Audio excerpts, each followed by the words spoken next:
estamos num momento realmente muito significativo, muitos avanços estão sendo experimentados nesse plano administrativo, institucional, né, de realização e de difusão do direito animal. Eu falei que o direito animal poderá estar em breve no exame da OAB, e nós esperamos, já noticiei isso aqui também, nos concursos para o Ministério Público e nos concursos para a magistratura.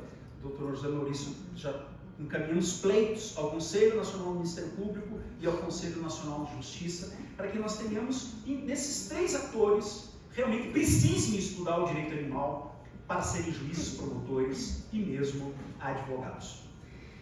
E, Vossa Excelência, professor de todos nós, desembargador José Maurício, uma grande satisfação, assim, e pessoalmente uma satisfação maior, porque nós somos dois apaixonados pela Faculdade de Direito de Curitiba, e a gente, assim, no nosso coração é como se ela já não existisse mais, porque derrubaram o nosso prédio histórico. Nem a fachada do prédio histórico foi preservada, e isso a gente sente muito.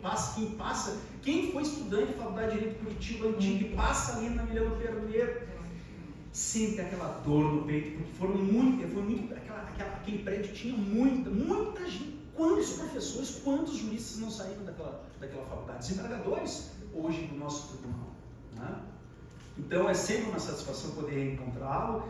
E o professor José Maurício, como desembargador de Câmara Criminal, já revelou em julgamentos a sua sensibilidade pelo tema do direito animal, de ver o animal não como coisa, não como bem semovente, mas como titular de direitos, com valor intrínseco e dignidade própria. Então, uma grande satisfação, desembargador, poder revê-lo e agora compartilhar de uma mesa, encerrando, né, esse simpósio de direito animal aqui da UAB. Olha, eu sei que vocês viram na programação que o tema do nosso painel seria o direito fundamental à saúde, mas a gente vai encerrar, né, estamos encerrando esse simpósio, e eu achei oportuno fazer uma abordagem um pouquinho mais ampla, porque é um momento para a gente dar, assim, parar um pouquinho. Todo mundo já teve ali um café vegano para poder, um coffee vegano para passar, né? A gente parar e perceber que momento extraordinário que nós estamos atravessando na construção conjunta, cooperativa do direito animal no Brasil. Nós estamos avançando tanto no plano legislativo, federal, estadual e municipal. Claro, retrocessos existem, evidentemente, mas é que a gente tem que ver, assim, a estruturação do direito animal nos vários planos normativos. No plano legislativo, federal, estadual e municipal, no plano jurisprudencial, especialmente nos tribunais superiores, jurisprudência do STF, do STJ, dos tribunais de justiça, dos tribunais regionais, federais, e o plano doutrinário, a ciência do direito a serviço do direito animal, da construção de uma dogmática do direito animal, que serve, nós sabemos, né, desembargador, como base de sustentação daquilo que decidimos na justiça e como base de argumentação para os advogados e advogadas animalistas. É a doutrina, como diz o professor Helene Streck, a doutrina foi feita para doutrinar. E nós precisamos doutrinar os nossos juízes. Doutrinar os nossos promotores de justiça e promotoras e juízes. Doutrinar nossos advogados e advogadas. Delegados de polícia também precisam ser doutrinados. Mas é a doutrina do direito, de cunho científico, é a dogmática do direito animal. A revelação de que no Brasil, e temos que falar especialmente no Brasil, nós temos o direito animal em todos esses planos de produção normativa, plano legislativo, plano jurisprudencial, plano doutrinário. Por isso que é tão importante colocar o direito animal no exame da OAB, nos concursos públicos. Porque isso vai fazer o fechamento de todo esse avanço e obrigar faculdades de direito, cursinhos preparatórios, a fazer o povo estudar obrigatoriamente, para que ninguém possa dizer assim, não, nunca ouvi falar de direito animal. Não sei o que é isso, vocês devem estar brincando que animal tem direitos no Brasil. Animal, Eu aprendi na faculdade de Direito, com o meu professor de Direito Civil, que animal é bem ser movente e ponto final. Pois bem, eu quero destacar, isso eu acho extraordinário, a aprovação da lei federal que proibiu a comercialização e a produção do foie gras. Por que, desembargador, que essa lei ela é paradigmática? Porque o direito animal que para alguns imaginam ele circunspecto a cães e gatos, a lei que proibiu o foie gras fura essa bolha.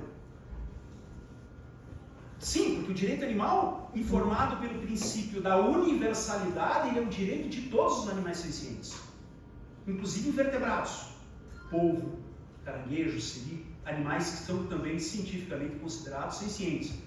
Mas é a primeira vez que nós conseguimos, no plano legislativo federal, aprovar uma lei que vai de encontro ou vai contra a exploração, uma atividade que é de exploração econômica, pecuária. Esta é uma lei que rompe com essa visão de um direito animal que se limita a cães e gatos. Sim, nós temos legislação de cães e gatos, é o setor mais bem legislado, com maior número de decisões, é o direito animal de cães e gatos. Né? Teremos, meu caro Bombejo, em breve, um código de direito animal aqui do Estado do Paraná. Participamos aí recentemente, desembargador, agora, em julho, meados de julho, de uma audiência pública na Assembleia Legislativa do Paraná. A Silvia está aqui também, estivemos vários, enfim, todos nós estivemos presentes, os membros do Conselho Estadual de Direito Animal, enfim, para pensar realmente que é necessário atualizar o Código Estadual de Direito Animal e fazer um Código de Direito Animal, né? Com a linguagem do direito animal, arrolando direitos fundamentais para animais, tratando animais como sujeitos de direitos, como tantos estados já fizeram. Né? A gente sempre cita o Código da Paraíba, né? Agora recentemente o Código do Rio de Janeiro, como exemplos de códigos que realmente tratam de direito animal, de animais como sujeitos de direitos. O Paraná, Rio Grande do Sul tem lei parecida, Santa Catarina ainda que se limita a cães e gatos, mas o Paraná pode ser também a vanguarda na produção legislativa e aprovar um código de direito animal teoricamente, dogmaticamente, doutrinariamente orientado.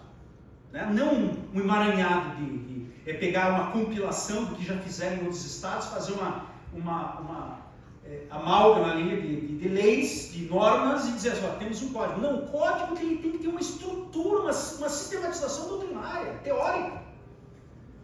E nós, a Universidade Federal do Paraná, já produziu teoricamente, tem produzido, os zoópolis têm produzido, o eixo temático dos zoópolis, do Núcleo de Pesquisa de Direito Animal da Universidade Federal do Paraná, é a construção de teorias dogmáticas do direito animal, que são as teorias que vão orientar juízes, promotores e advogados a realizarem na prática o direito animal.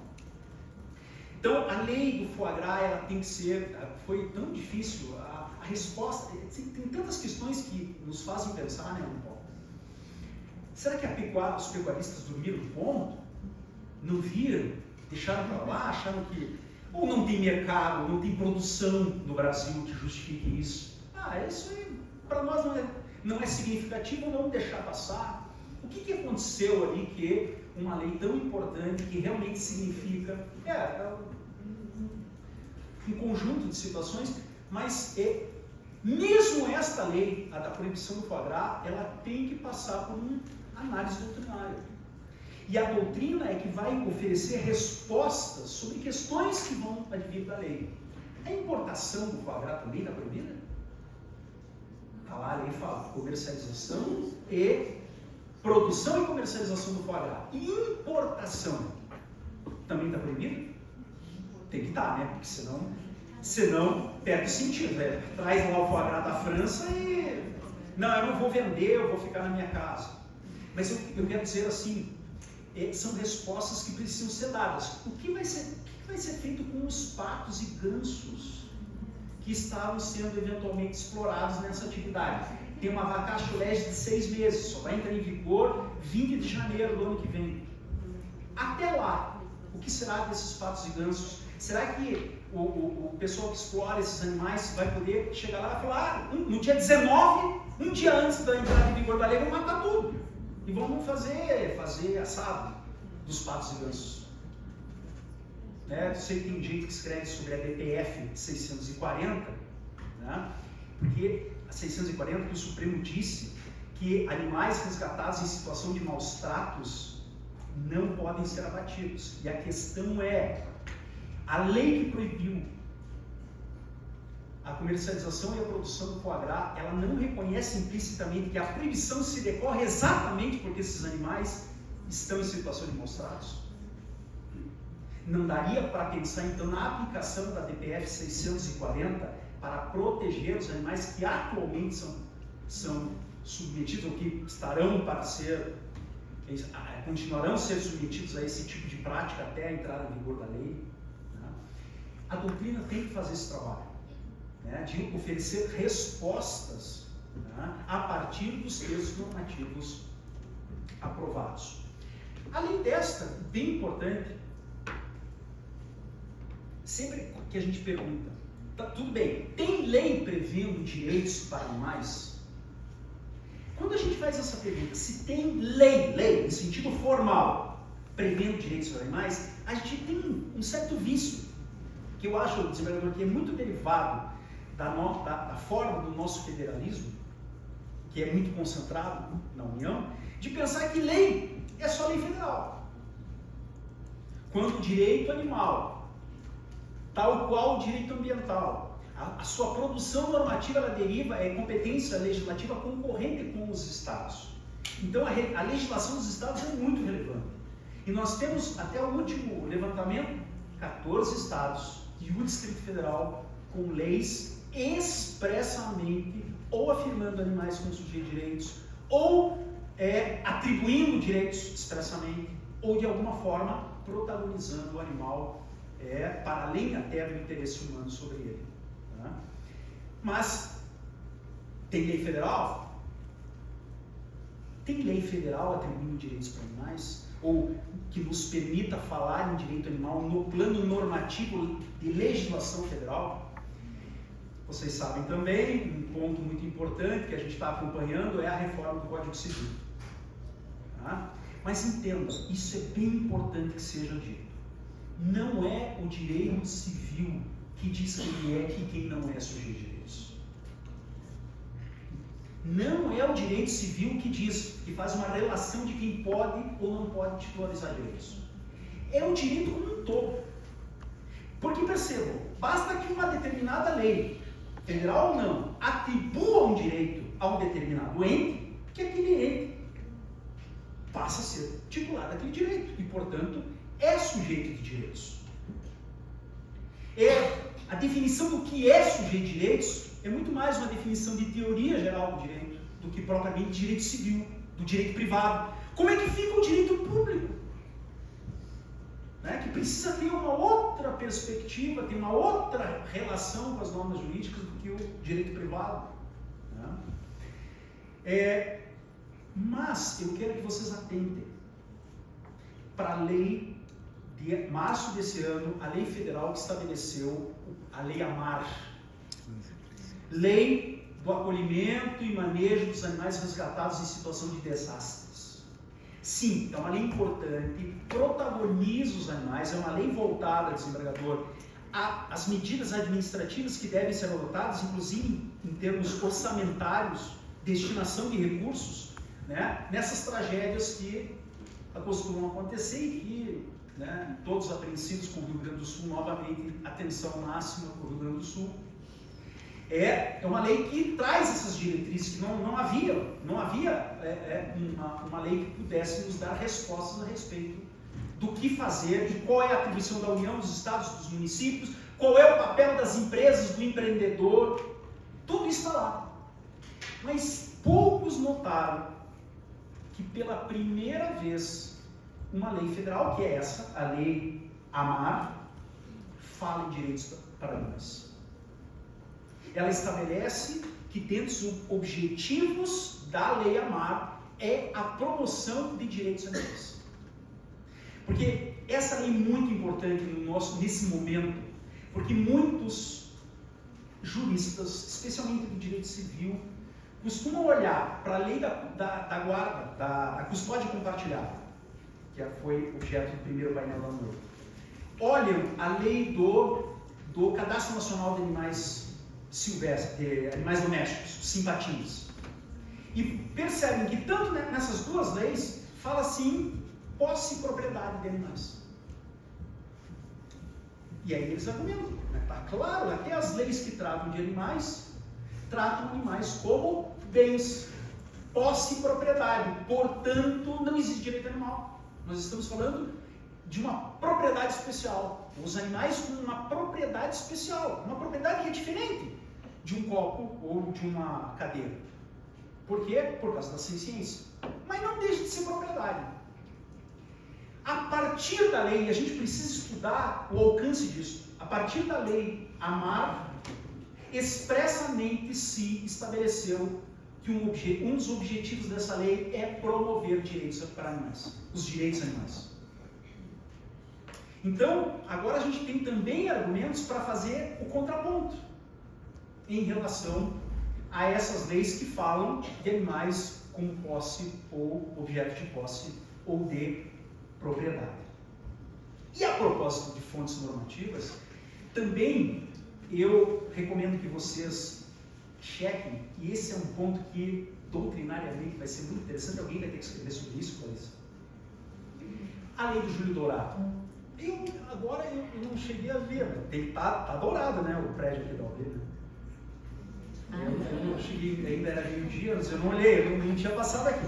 Nós lançamos, desembargador, o Júlio Dourado na Justiça Federal, no dia 1º de julho, né, fizemos um lançamento oficial.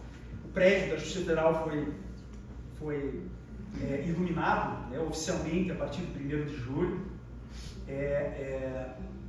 para reconhecer, para cumprir a lei do Júlio Dourado. Agora, talvez vocês não tenham percebido que a lei do Júlio Dourado, dentre os seus objetivos, ela elenca difundir o conhecimento da Declaração Universal dos Direitos Animais. Gente, nunca nenhuma lei federal, de alguma forma acolheu ou declarou ou mencionou a Declaração Universal dos Direitos Animais. Nunca isso foi feito. Você encontra na jurisprudência do Supremo a declaração, na jurisprudência do STJ se utiliza essa declaração, e julgados de tribunais, o próprio Tribunal de Justiça do Paraná, no caso do Spike Ramo, que reconheceu a capacidade de ser parte dos animais, cita a declaração. Mas agora há um reconhecimento por lei federal dessa declaração. E qual é o problema disso? E isso eu quero que vocês, isso a gente vai ter que meditar a respeito. Essa declaração, ela não é um tratado internacional. A Declaração Universal dos Direitos Animais, eu sempre, nos meus orientantes de mestrado, doutorado, graduação, eu sempre vou lá para conferir se eles estão falando que é da Unesco, que é um tratado internacional do qual o Brasil é signatário. Gostaria que fosse isso, mas não existe, isso não aconteceu. Não é um tratado, uma convenção internacional que tenha signatários. Foi o pessoal das entidades do movimento de direito animal, os ativistas que foram à sede da Unesco em 1978, em Bruxelas, em Paris, e leram a declaração como carta de princípios, na sede da Unesco. Evidentemente que isso não torna o documento um tratado internacional com validade de direito internacional, mas isso ficou como uma soft law, como costuma-se falar, né? Como um conjunto de princípios que orienta, pode até eventualmente orientar decisões judiciais. Mas qual é o impacto disso a partir do momento que uma lei federal determina a difusão dos princípios da Declaração Universal dos Direitos Animais? Seria isto. Poderíamos dizer que o texto da declaração foi internalizado no Brasil a partir dessa lei federal? Podemos evocar a Declaração Universal dos Direitos Animais a partir da lei do Júlio Dourado?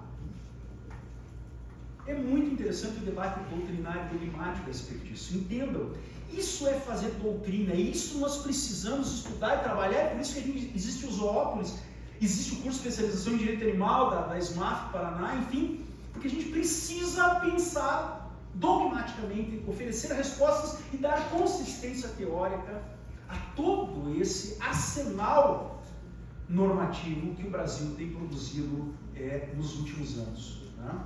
Claro, todos também comemoraram a lei do ano passado que aboliu, por assim dizer, o teste de cosméticos com animais. Uma restrição para exploração científica. Mas ali também nós temos que ter um pouquinho de cuidado, porque mesmo esta lei, ela não dá para dizer, não sei se a Ana Paula, por exemplo, concorda, que ela fez a abolição completa e absoluta, porque ela abre a possibilidade para o Conselho, para o CONSEA, Conselho Nacional de Controle de Experimentação com Animais, verificar que em determinados casos que pode gerar muito perigo para a saúde humana, abrir a brecha para fazer testagem com animais. E, portanto, os conselheiros do CONSEA, da sociedade civil, precisam estar muito atentos para isso. Tá? Porque o CONSEA pode abrir a partir dessa norma, abrir a testagem com cosméticos e a gente não saber.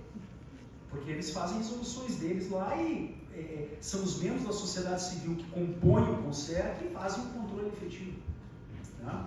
Mas, inequivocamente, são muitos avanços. Não dá para negar que no plano normativo muita coisa está acontecendo e outras, certamente, muitos projetos importantes estão tramitando no Congresso Nacional em especial, na Assembleia Legislativa do Paraná, para fazer com que o direito animal no plano normativo evolua. E aí estamos no intervalo, um pouquinho antes do desembargador chegar, falando da jurisprudência do Supremo, e de repente aparece um novo acórdão do Supremo dizendo: sim, municípios, vocês têm o dever de implementar políticas públicas de proteção animal. Para colocar um fim, né, nessa discussão eterna de municípios dizendo: não, nós temos outras prioridades e não precisamos atuar e, enfim, achar que isso é algo de segunda categoria. Esse acórdão, que agora saiu um pequeno artigo nosso no Conjuro, a respeito dessa lei, ele é um marco importante para orientar algo que muitos dos meus orientandos, a Gabriela Carvalho está aqui, que é me orientando no doutorado, estudam, que é o processo estrutural. Eu vou fechar, vou encerrar minha fala dando esse ponto. Todos os advogados animalistas aqui presentes, ou advogados futuros animalistas, que de alguma forma atuam na assessoria e consultoria e representação de ONGs, de entidades de proteção animal, de âmbito nacional, estadual, regional, local. Né? O processo estrutural é a tecnologia que faltava, não é novo, mas é agora que ela está com uma consistência no Brasil realmente muito significativa, inclusive objeto de resoluções do CNJ, dizendo como é que o processo estrutural tem que se dar no âmbito do Poder Judiciário. Ela é a tecnologia para a gente tirar as políticas públicas do papel, especialmente no âmbito dos municípios, que tem ali as atividades de ponta na proteção dos animais. É o processo estrutural. Porque entendo, para fazer com que o município faça um programa de atendimento, de castração, enfim, não dá, não funciona o juiz chegar lá e falar assim: implante o benefício, o juiz previdenciário está lá, faça a política, faça o programa, faça o abrigo em 15 dias ou 20 dias sob pena de multa. Historicamente a gente sabe que isso não dá certo, fica lá a multa circulando, as prefeituras aí têm 1000 desculpas, não temos orçamento esse ano, tem orçamento, mas não tem financeiro, não tem o pessoal, tem que fazer curso de capacitação. E o processo estrutural, ele considera tudo isso. Por isso que é uma grande tecnologia. E aqui nós temos o Paraná também como celeiro dessa tecnologia com a obra do professor Sérgio Cruz da Reinhardt. Ainda isso. né? Não dá para advogar no âmbito do direito animal hoje, especialmente para assessorar entidades de proteção animal, sem conhecer a fundo o processo estrutural. Um novo juiz, cooperante, dialogante, que organiza, que roteiriza, que estabelece qual é o orçamento, qual é a verba, que recursos humanos, quais são os prazos, tudo na mesa de audiência. E não apenas no processo de conhecimento, pode ser no cumprimento de sentença também, na execução, ou no âmbito do Ministério Público. Os inquéritos civis públicos estruturais, termo de ajustamento de conduta estrutural. Então, sempre que o problema for o município ou eventualmente o Estado não implementa determinada política pública, não precisamos esperar o Ministério Público. Os advogados animalistas, representando as entidades de proteção animal, podem ajuizar o processo, as ações civis públicas de natureza estrutural ou estruturante, que é a resposta tecnológica hoje, né, ao problema da ineficácia, da ineficiência ou da omissão do poder público em realizar aquelas políticas públicas, especialmente aquelas determinadas pela Constituição Federal. Por isso, digo, parabéns a todos e todas. Na verdade, são vocês, advogados, que desde a primeira ação no Supremo, lá da proibição da fala do boi, têm realizado na prática o direito animal. Por isso que eu sempre me sinto assim, especialmente feliz de estar aqui, porque, professor José Maurício, a gente escreve para eles. É tudo que eu escrevo, tudo que eu procuro publicar. Orientar os nossos alunos nos óculos é para dar argumentos, fundamentos, ferramentas, instrumentos e tecnologias para que os advogados continuem a construir coletivamente o direito animal no Brasil e especialmente a partir do nosso estado do Paraná, que é, sem sombra de dúvidas, uma grande referência. Agradeço o Eduardo, agradeço a comissão, agradeço a OAB, agradeço a presença de todos e muito obrigado pela oportunidade.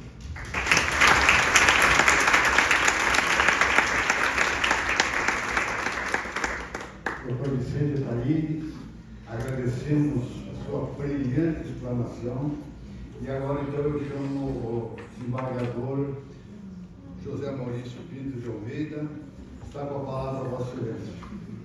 Por favor.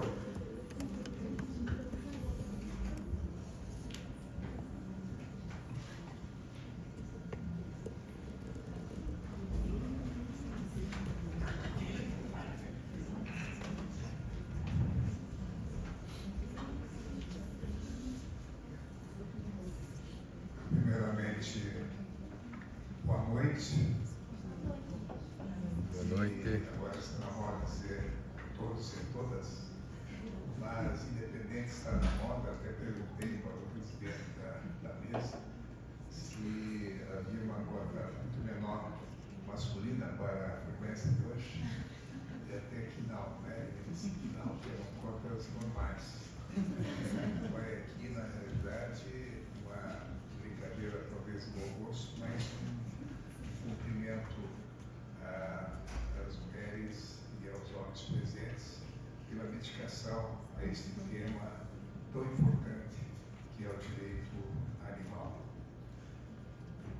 Cumprimento o Dr. Roberto Blanc, que da área veterinária preside essa mesa e demonstra o cuidado da Ordem dos Advogados do Brasil, seção do Paraná, pela interdisciplinaridade de trazer, de estar aqui conosco alguém da área veterinária. Coincidentemente, nós, no Tribunal de Justiça, também usamos uma resolução do Conselho Nacional de Medicina Veterinária quando queremos deixar bem claro o conceito de maus tratos dos animais.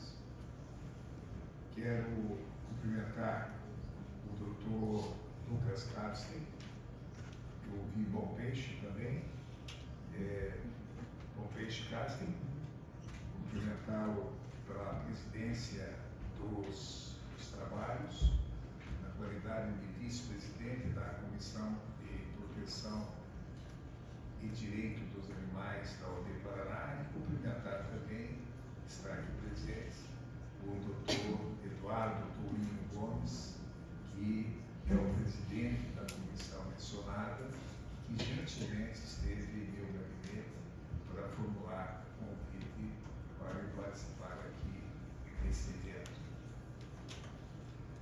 E não poderia deixar de registrar duas situações históricas.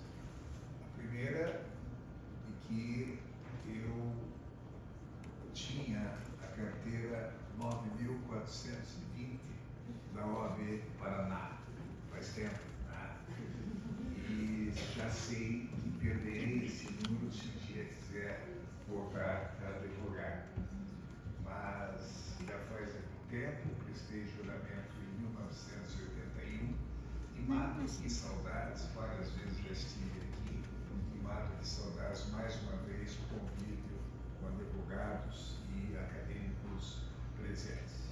E a segunda honra é de estar ao lado do Dr. Vicente de Paula Ataíde Júnior, que é um nobre juiz federal do Paraná, e talvez para não me deixar mais envelhecido do que eu possa parecer, omitiu o fato de ter sido meu aluno na Faculdade de Direito de Curitiba. Não sei se omitiu ou eu morri, mas ao final acabou se referindo a mim como professor. É razão da idade, provavelmente, mas essa honra eu carrego para a minha vida e é uma honra e um orgulho de ver o Dr. Vicente de Paula Ataíde Júnior como uma das maiores, ou se não a maior referência em direito animal no nosso Brasil. Professor da Universidade Federal do Paraná, autor de vários artigos e obras sobre esses temas, dentre os quais uma obra que uso com frequência, que é a Introdução ao Direito Animal, também a capacidade processual dos animais. Eu possuo esses livros em meu gabinete e são de consulta obrigatória sobre o tema. Vossa Excelência, o Dr. Vicente Ataíde, nos empolga. Eu, há muito tempo, admiro, gosto do direito animal, como me disse no introito. Aliás, na minha chegada, eu tive uma ligação com o direito português, e estudei lá por 8 anos, e conheci o Dr. Fernando Araújo, o professor Fernando Araújo, que já falava do direito animal, e tenho certeza que Vossa Excelência, Dr. Vicente Ataíde, é das grandes referências que nós temos para dizer minimamente também o nosso grande orgulho de tê-lo à frente dessa vanguarda de estudar e de estimular. Eu vi que na sua fala todos estavam atentos e todos estimulados, e olhava para a plateia e citava um, citava outro, citava os nomes, além de tudo uma memória privilegiada. Aliás, abro um parênteses aqui também para dizer que quando eu tinha 12, 13 anos de idade, eu conheci o professor Vicente Ataíde, Vicente de Paula Ataíde, que na época era conhecido mais como Vicente Ataíde, como um brilhante professor. Vou explicar por que os 12 anos de idade, logo mais. Um brilhante professor de português da PUC do Paraná, e um homem que se destacou em teoria da literatura e fez uma carreira acadêmica na área de letras brilhante nesse país, tão brilhante tal seu tempo, sua época, para todos aqueles que estudaram letras, como eu estudei também na Faculdade da Universidade Federal do Paraná. Vicente Ataíde, pai, também era uma referência, presto aqui uma homenagem, e porque aos meus 12 anos e não aos meus já 19, quando eu cursei letras, porque o professor Vicente Ataíde também era uma pessoa conhecida dos programas de televisão, porque era jurado, não sei se existe alguém aqui, na época do programa Flávio Cavalcante. E o Flávio Cavalcante resolveu fazer programas mensais na reitoria da Universidade Federal do Paraná, e vinha aqueles jurados, que alguns talvez conheçam de outros programas dominicais, tal qual o Mr. Eco, José Fernandes, e Vicente Ataíde era o nosso representante nos jurados, e era exigente, dava notas baixas. Por isso eu digo, quando eu tinha 12 anos, eu já gostava de televisão nesse sentido e conheci, sempre admirei o professor Vicente Ataíde. Quero dizer, professor Vicente Ataíde Júnior, que as suas obras são de consulta obrigatória, não só as suas obras, como os seus artigos, que são publicados em diversas revistas jurídicas, em sites jurídicos, inclusivamente aqui na plateia. Eu vou tentar imitar o professor Vicente Ataíde para dizer que eu conheço alguém da plateia. Eu vejo lá a minha estagiária, minha residente jurídica, a doutora Isabela Dalamico, e coincidentemente, Isabela, você tem boa memória, não vai me contrariar, você citou nesta semana ainda, num esboço que você fez num processo crime, num recurso de apelação criminal, um artigo do professor Vicente Ataíde. Confirmando.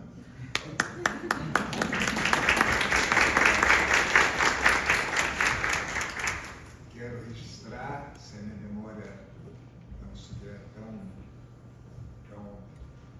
está fraca, porque já não estou reconhecendo, a não ser a Clarissa Rodrigues, na frente, querida aluna, salvo engano, se formou em 2002, acertei, então, meus cumprimentos, um prazer revê-la, não sei se deixou a palavra ali para cá, deixou, às 5 da manhã, prazer.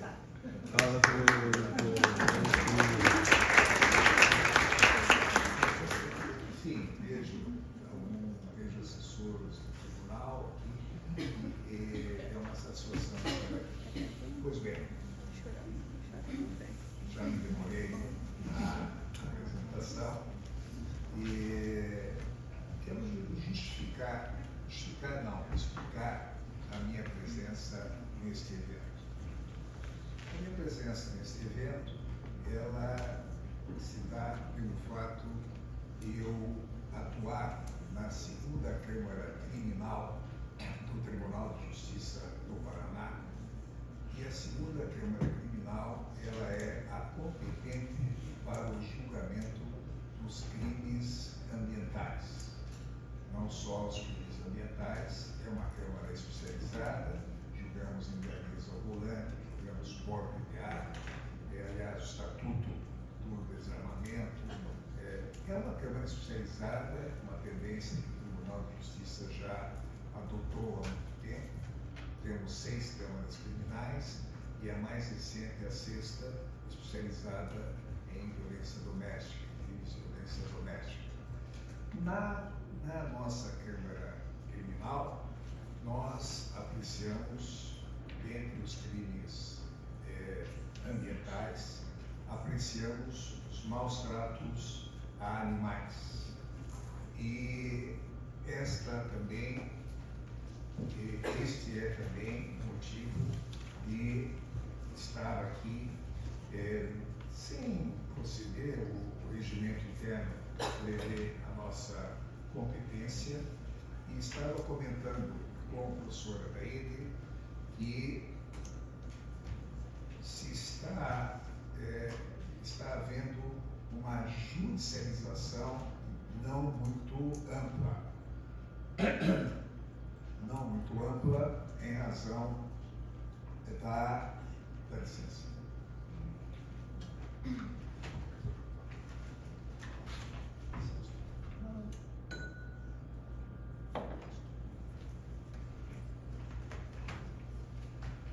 Está havendo uma criminalização não muito ampla em relação aos maus tratos de animais.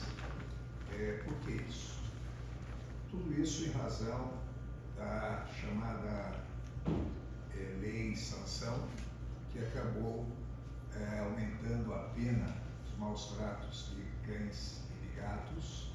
E em razão dessa lei, nós temos hoje aquilo que ficava no juizado especial, ficava lá na transação penal, assuntos que não chegavam ao Tribunal de Justiça, que julgava os crimes ambientais em relação principalmente a reflorestamento, crimes ambientais de flora, mas em relação à fauna, em relação aos maus tratos, nós, a partir do momento que houve o aumento de pena referentemente a gatos e cães pela lei sanção, em 2020, houve uma alteração e a judicialização passou a ocorrer com mais frequência. Apenas por estatística por amostragem, eu lhes digo que temos 40 processos de maus tratos julgados de janeiro a julho deste ano. Até hoje, temos 40 na segunda Câmara Criminal, julgados 5 por mês em média. E nas demais câmaras criminais e turmas recursais, 30. Então, nesses quase 7 meses, temos 70 recursos referentemente à área de maus tratos de animais. Portanto, não é um número exagerado, mas, como disse antes, essas questões ficavam resolvidas com transação penal e muitas vezes não chegava ao nosso tribunal, chegavam ao nosso Tribunal de Justiça. Como todos sabem, a legislação que nós aplicamos no tribunal se refere ao artigo 32 da Lei de Crimes Ambientais. Ao artigo 32 da Lei de Crimes Ambientais, que diz, literalmente, praticar ato de abuso, maus tratos, ferir ou mutilar animais silvestres, domésticos ou domesticados, nativos ou exóticos, pena detenção de 3 meses a 1 ano. Era essa a pena que se aplicava antigamente. Depois, parágrafo 1º, incorre nas mesmas penas quem realiza experiência dolorosa ou cruel em animal vivo, ainda que para fins didáticos ou científicos, quando existirem recursos alternativos. E agora sim, a lei que se chama sanção. Quando se tratar de cão ou gato, a pena para as condutas descritas no caput deste artigo será de reclusão de 2 a 5 anos e multa e proibição de guarda. Lei sanção, provavelmente muitos já saibam, a Lei 14.064, de setembro de 2020, que acrescentou esse parágrafo 1º-A ao artigo 32 da Lei de Crimes Ambientais. Ela tem essa denominação homenageando Sansão. É um cão da raça Pitbull que teve as patas traseiras mutiladas em Minas Gerais em 2020. O episódio episódio teve grande repercussão e impulsionou esta lei. Mas houve também uma outra situação de um outro episódio da cadela chamada Manchinha, em 2018, no final de 2018, salvo engano, em Osasco, no Carrefour, nas dependências do Carrefour, este fato da cadela ter sido mutilada no Carrefour, Sansão foi mutilado também em Minas Gerais, como disse, em 2020, mas em 2018, no final, nós tivemos este episódio da cadela Manchinha, que gerou uma preocupação social. Mas por que eu estou me referindo a isso logo depois que li o artigo de lei? Então, somente para trazer para nós aquilo que a professora Taíbe disse com muita ênfase, do estudo da importância do direito animal, que no dia a dia, a cada dia, está com o seu lugar no direito como um todo, e a importância do direito animal, em razão desses episódios, aqui nos referindo à própria criação de uma lei. São várias leis, li hoje inclusive para vir para cá, várias leis que existem de algum tempo para cá, principalmente no ano 2000 para cá, várias leis referentemente aos animais. No caso da Manchinha e do Sansão, nós tivemos uma aplicação mais frequente da lei ambiental, melhor, dos crimes ambientais, referentemente aos maus tratos. Por que isso acontece? E todos nós sabemos, desde a criação da lei, da teoria interdimensional do direito, fato, valor, norma, as leis existem e muitas vezes dizemos que algumas leis pegam e outras não pegam. Eu diria que pela nossa Câmara Criminal, lei que pegou muito e sobrecarrega lá no nosso tribunal é aquela da questão da embriaguez ao volante. Nós temos na Câmara Criminal muitos, mas muitos, provavelmente mais de 20 por relator, por mês de embriaguez ao volante. Mas por que eu estou misturando os assuntos? Para dizer que a lei de crimes ambientais, que desde 1998, a lei 9.605, existe, mas de um tempo para cá, desses episódios da cadela Manchinha, do cão Sansão, é que passaram a ter uma importância maior a lei propriamente dita, que é de 98, em razão da mobilização social.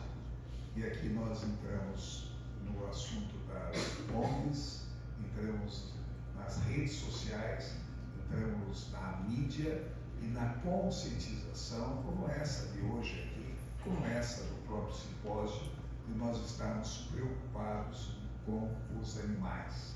E no que diz respeito à procura do Poder Judiciário, houve um aumento muito significativo, não há uma estatística ainda oficial a respeito disso, mas um crescimento enorme, tanto que de 2019 para cá, com a repercussão desses episódios de maus tratos de animais em notícias de imprensa, notícias em faculdades, o comentário a respeito das penas muito brandas referentemente aos maus tratos. A partir disso, nós tivemos um aumento de 2 a 5 anos, principalmente para cães ou gatos. Como disse o professor, os animais não se limitam aos cães e aos gatos, mas neste caso específico, referentemente a eles,